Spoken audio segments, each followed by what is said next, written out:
House refused to confirm or deny the Washington Post story, but critics say there's a pattern of President Trump leaning on officials to discredit the Russian investigation, making his firing of FBI Director James Comey look far more sinister to some.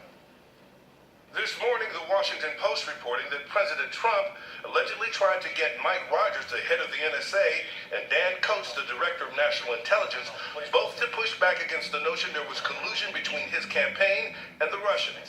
Both men, according to the Post, rejected requests, believing they were inappropriate. It is improper, and it adds additional mounting powerful evidence of a cover-up and obstruction of justice. The Post claims that Trump's pressure came shortly after then FBI Director James Comey announced that the FBI was investigating such ties. This is former National Security Advisor Michael Flynn refuses to cooperate in the Senate Intelligence Committee investigation, pressing for immunity and assurances against unfair prosecution.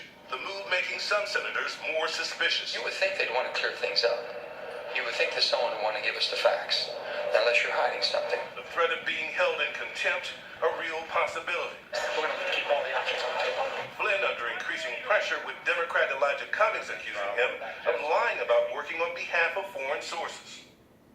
Even as Trump is overseas, the Russia investigation continues to make headlines, George. Well, it certainly does, Pierre. Let's talk about it with our chief legal analyst now, Dan Abrams. You got a pattern here right now. If you put all the stories the last couple of weeks together, a series of calls and meetings for the president with James Comey ending in his firing, talking about the investigation.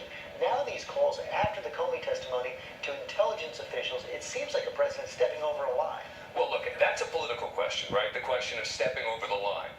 The legal question is going to be, when you look at these events, assuming that they're true, assuming this pressure, how does that fit into the picture with regard to James Comey and the FBI investigation?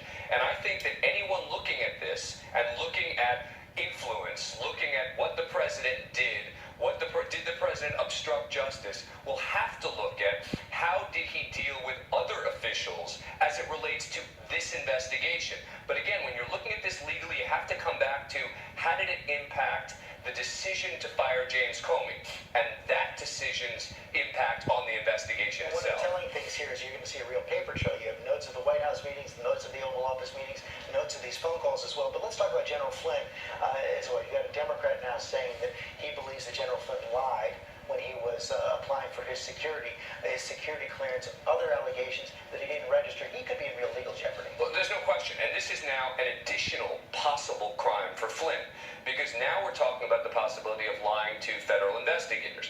And now you can understand why he's saying, look, I want to invoke my Fifth Amendment right against self-incrimination and not testify in front of Congress. This has become a big issue here. Congress saying, we want to hear from you. He's saying, look, I'm in serious legal jeopardy here. I don't want to testify. I don't have to testify. The most interesting legal question about what Flynn should or shouldn't do, must or must not do at this point is going to be, does he have to turn over documents? I don't think there's any question that he can say, I'm not going to testify because I could potentially incriminate myself. But when it comes to the issue of documents, it's a much closer call. As a legal matter, you can only say, I won't turn over these documents if in effect that becomes what's called testimonial, meaning effectively you are offering evidence which could incriminate you by even acknowledging that certain documents exist. We're out of time, but basically you would also imagine that the special counsel, Robert Mueller, would discourage Congress from giving him any kind of immunity. Oh, absolutely. Absolutely. And again, remember, two tracks. You've got the investigation with special counsel and you've got Congress, but they've got to somehow figure out how to work together. And Abrams, thanks very much. All right, words in coming up.